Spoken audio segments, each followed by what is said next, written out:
उनके यहाँ भी भक्ति योग है, उनके यहाँ भी गीता ज्ञान योग होता है।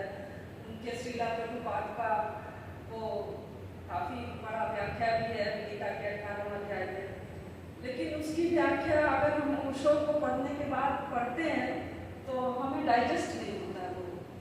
तो थोड़ा सा तो मेरा प्रश्न यही था कि जैसे आपने अभी कहा कि हम किसी की आलोचना करने के अधिकारी नहीं है, हम जहाँ हैं हमें अपने स्तर से ही सोचना चाहिए। और जब सबको एक पत्थर को भी अर्जुन के प्रणाम करते हैं, नदी को भी प्रणाम करते हैं, तो कोई भी अगर वो हुए हैं अतीत में या वर्तमान में या भविष्य में जो भी हुए, सबके प्रति मेरा नमन का भाव होना चाहिए। लेकिन जो प्रश्न उठते हैं उस प्रश्न का समाधान भी होना चाहिए।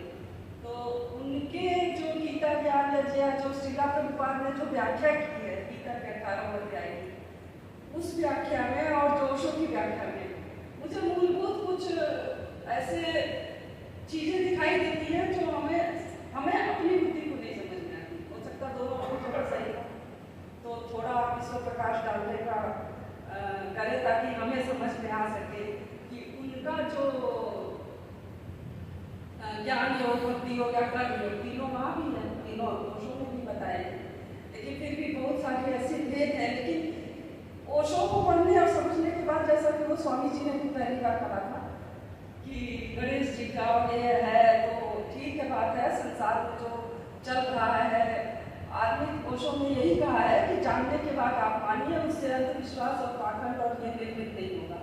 लेकिन हम जब अज्ञानी हैं, हम नहीं कुछ समझते हैं और जानते हैं, तो हमें कोई ना कोई उसको हाइपोथेसिस बना के या श्रद्धा करके ही प्रयोग करना पड़ता है।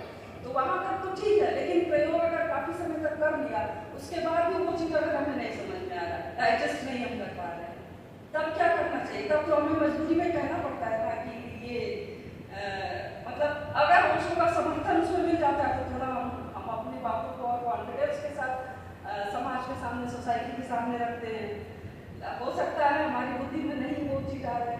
लेकिन आपने कहा कि ओशो अपनी जगह थे, उन्होंने बहुत सारे स्टाइल से काम किया, बहुत सारी वजहों से वो वक्तव्य दिए, लेकिन हम तो ओशो से नहीं मिले, हम तो उनके प्रेम में नहीं पड़े। हम ओशो के सन्यासियों से मिले, उनके प्रेम में पड़े, उनसे फिर मार्गदर्शन लिए।